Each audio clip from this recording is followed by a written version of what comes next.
When was the last time you saw me on TV? See, that's not right. With the pandemic, bringing people into my home is kind of risky. But the stars in entertainment, moguls in media, icons in business, political brand names, and hot-stepping trendsetters are coming over. They're coming over for the tea with MisRed. So a few weeks back, I got to sit down with a certified king whose vibe is absolutely correct. So today, I'm going to be showing you what happened when we spoke to the king himself, Asaph, because his vibe is absolutely correct. So I'm sure 𝗪𝗪𝗪𝘓 is not a name that you're probably familiar with when it comes to this individual that I'm talking to. And I don't know how many times people have actually called him that in the past couple of months, but I'm going to be really thankful right now to have Asaph with me, but 𝗪𝗪𝗪𝗪. Yeah. Hi. Hi, how are you? When was the last time someone called you that? This morning my mom called. Oh, okay. So she's not on some Asaph tip? No, not at all. Okay. So I'm really thankful to have you. I don't know if you'll have some tea with me. I would love some. All right.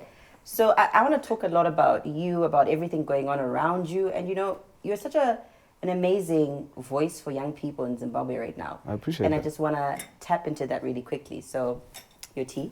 Thank you. Thank you so much. So as we go throughout, I'm hopeful that you'll be as open-minded as I am with all these conversations. Yeah. But before we get into all of that, let's talk about who Asaph actually is. Yeah. So, 𝗪𝗪𝗪𝗪𝗪. Yes, ma'am. Coming from a family, a Christian family, right? Yeah. Your dad is a pastor? Yeah. Well, he used to be. But once a pastor, kind of always a pastor. Yeah. Everyone still refers to him as Pastor Tarukwana, Pastor who? Yeah. But Asaph, what's actually the meaning of that? I know there's an interesting meaning for it actually means Jehovah has gathered. It's a Hebrew word. Some characters in the Bible are actually called Asaph. So if you look in some of the Psalms, certain Psalms are called, this is a Psalm of Asaph, or a Psalm of the sons of Asaph. So it resonated with me, yeah. Okay, sons of Asaph. So you got into this entertainment industry, but you started off on that Christian tip, right? A lot of people don't know that you used to do Christian hip-hop. Well, I didn't start off doing Christian hip-hop. I just started doing rap battles here and there, freestyles here and there. And then I went to Swaziland for a Bible school program. Now we call it Eswatini. I went to Eswatini for a Bible school program, and that's where I started to feel okay, because my life is going a certain way, and the influences that were being put into me at that time. So I was like, okay, it'll be good to add gospel into my music, or a message into my music. And then I had this index of Hebrew names. Yeah. So going through it, when I came out across the name Asaph and what it meant and what I felt my life was called to be at that time, that's the name I went with, you know what I mean? Then you started, the rap battles, and then how did the Christian side of it actually just really hit? I mean, it's just where my life was going, you know what I mean? Plus the influences from home. I'm at a Bible school, so what's in my mind, what's in my mind, what I'm reading. I'm someone who just does what's in my heart. So if my heart is overflowing with a certain thing, a certain passion, a certain message, that's what I'm gonna go for it, you know what I mean? Was it not pressure because of the fact that your dad was a pastor? Not too much pressure, because I was a bit of a rebellious teenager, you know what I mean? Until I got to a point where it became personal. For me, you know what I mean, where my experience in Eswatini was crazy. I even had a journal where I would write down my dreams, my visions, and certain urges I would feel here and there, you know what I mean, which is still very present with me right now. It's not a thing where I stopped gospel. I just kind of removed that title so that it's not limited to the people that it can reach. Because sometimes if someone says, oh, he's a gospel rapper, well, I'm not even Christian, so I won't listen to the song, you know what I mean? But look at an artist like DMX. On each and every album, he would end it with a prayer, you know what I mean? And then someone who probably is not even a Christian will get to that song, and you never know, his life can be changed, or he can get something from a prayer that's on a quote-unquote secular album. But is that you trying to excuse the fact that you're now doing secular music? Not really, because even if you listen to my music, I'm not there, you know what I mean, talking about the fattest butts or twerking or whatever, you know what I mean? That's not the type of person I am in my music. So I don't feel like I'm violating anything. It's just like a perception that people have. Because I'm thinking maybe you're trying to do PR on this. Nah, not even. Because you was a Christian rapper, and now he doesn't rap in Christian. Nah, it was really me making it an unlimited situation where no matter who you are, no matter where you're from, you won't feel like you know what I'm going to talk about before I say it. Okay, so award-winning hip hop artist, secular Christian, whatever floats your boat on the day. But a lot of people don't actually also know that you're a presenter. A radio host. How's that been? That's going pretty cool. It came actually, I was reading this book by Charlemagne the God. It's called Black Privilege. So it's just talking about how we need to grab every opportunity and not like, you know what I mean, feel like we're second class. We can really go out there and do whatever we want to. So I was sitting around looking for new opportunities, how I can expand my brand and like make sure my message can get like maximum reach. So in one of the chapters is like, radio stations always give out internships. So I was really prepared just to go there and say, yo, do you want me to pour the tea? Do you want me to, I can do whatever. What do you need me to do? You know what I mean? And they were like, okay, give us a day. The next day, like, want to give you a show. So I'm like, oh, what? Really? That's how I got on radio. Because for me, it was such a difficult one. I went through like rejection, and a lot of people don't know this about me. So I think it's called Asaph. Ooh, shit.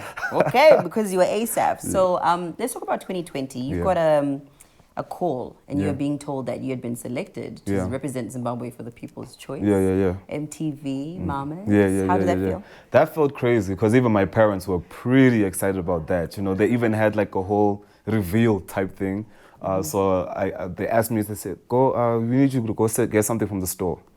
So I went. When I came back, like a couple of my friends are there and they've got flowers and they're like, yo, you made it, you made the cut. And I was just like, yo, crazy. It was what stood out for me was just how happy they were. You know what I mean? Lots of people online were giving me props and saying everything, but just to see how excited they were, that was really like I'd won. But it's beautiful that you actually have genuine interactions with people, because a lot of the time, with the level of toxicity that you find on social media, you actually have a couple of people like, who's that? How is he gonna like, you know? Because I heard a couple of people were like, Asaph, where is he even on that list? How do you deal with it when people come at you that way?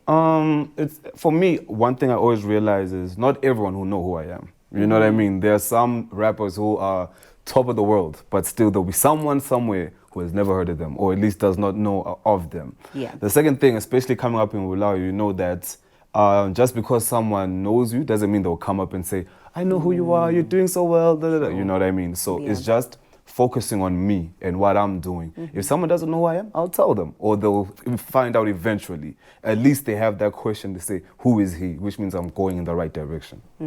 I like that response. So I'm going to ask you something that I feel like I've always wanted to just, tap into and just understand how the dynamics work. So you find a lot of the times there's always like this, I don't know if it's silent or it's a very loud Harare versus Bulawayo. And you've been, you're privy to both, but mainly you grew up in Bulawayo. So you may be the bridge in between.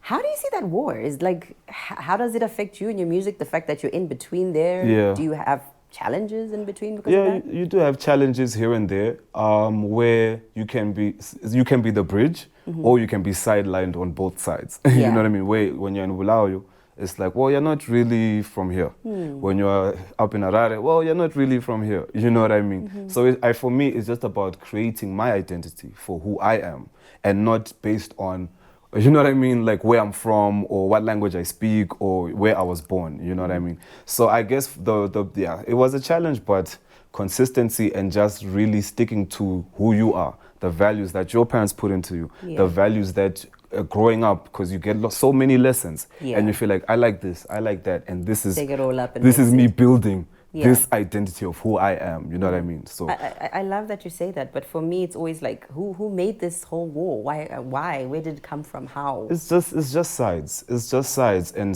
spaces of where certain things happen here, certain things don't happen here. So now a collective of people will feel like, well, this needs to happen here.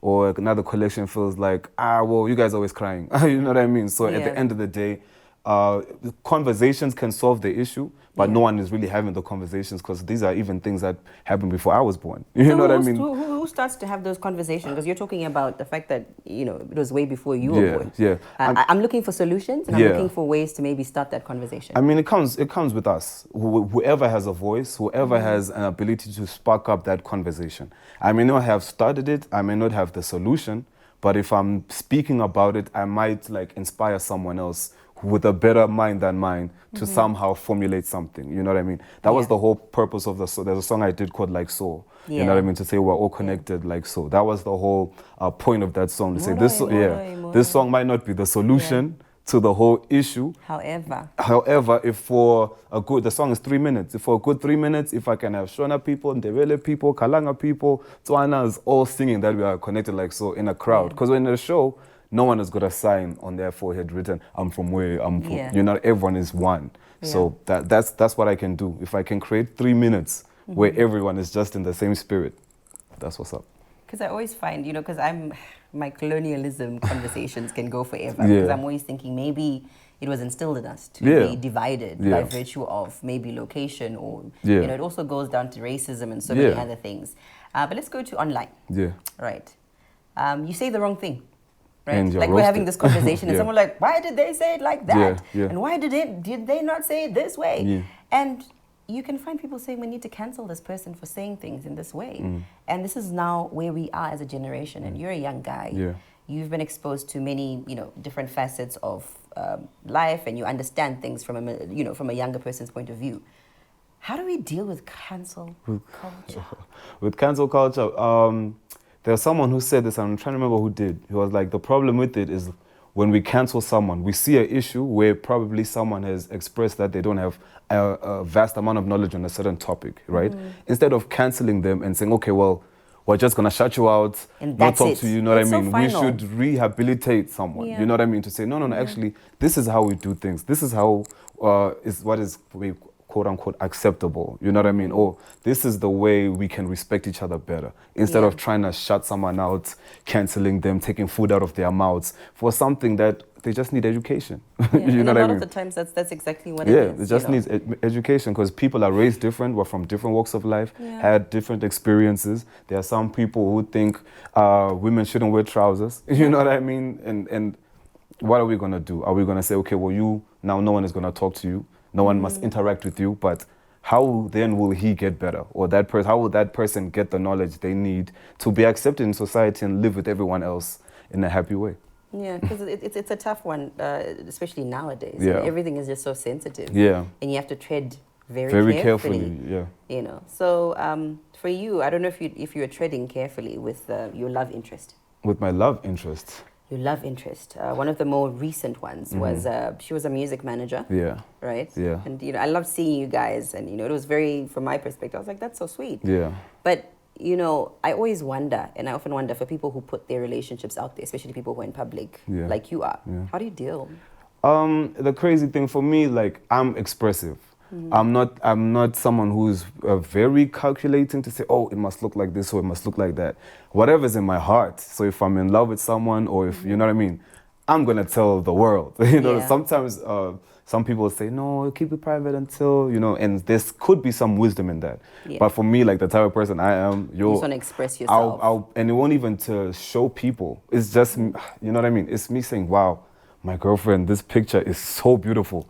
I'm going to put it on my Instagram. I'm going to put it on my status. So unfortunately, it does give a lot of people power to speak into things that they may not have 100% knowledge of. But I mean, that's just how life is. If we walk down the street, everyone can just look at me and comment, oh, your t-shirt is like what?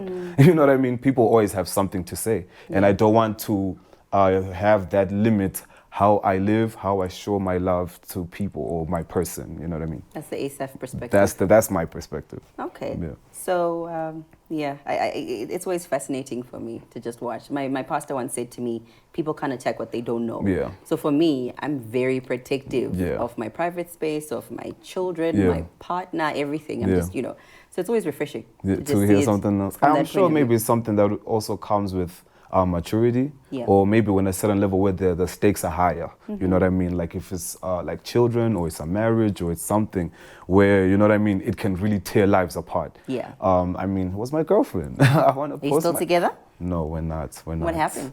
Life happens. I think that's like a blanket you know explanation. I mean? Life happens. I think different. The distance, and also like life takes people on different roads sometimes. So for that season when we're together, I loved it. It was, you know what I mean? I learned so much from her, and I hope she learned a lot from me too. We shared a lot of amazing moments, but when the time was done, It was was done. done. It's so sweet of you to be nice, because I would have been like, yeah, that person did. That's But what- I guess you know what I breakups mean? happen differently. Yeah, plus, I right? mean, if that's someone that you shared so much together, and I have so many happy memories. Yeah. So it's like, what am I going to do? Am I going to pick the things that I feel were ugly about it and dwell on that?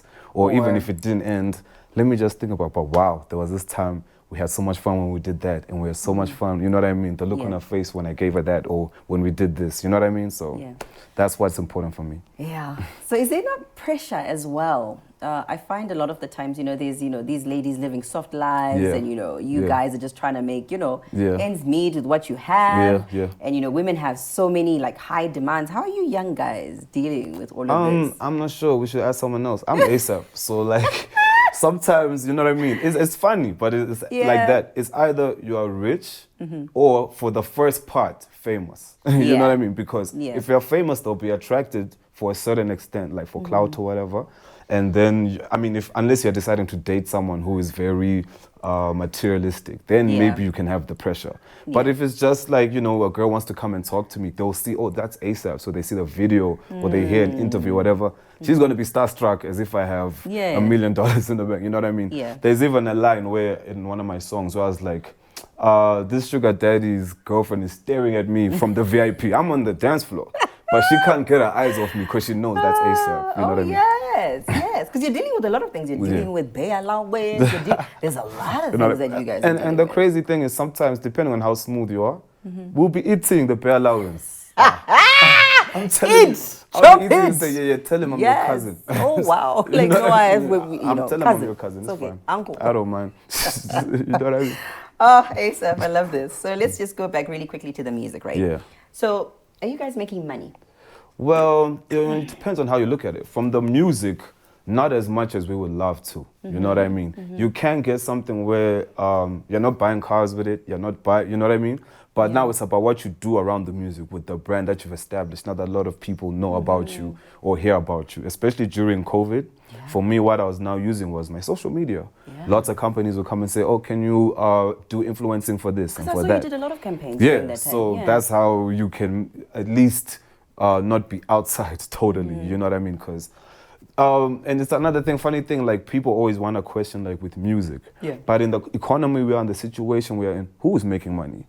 Or based off the thing that they are doing alone. Everyone else talking of entertainment. Everyone is trying to do one thing, so many things to put together and say, okay, can I at least come up with something if I'm an influencer and then I'm a brand ambassador for this company and then I'm going to do this and that. We're all just trying to put a lot of things together. So it depends on how you're moving and it depends on it depends on what type of mind you have. What type of, if you just want to stick with the music only, you might not be, you know what I mean, really satisfied. You know what I mean?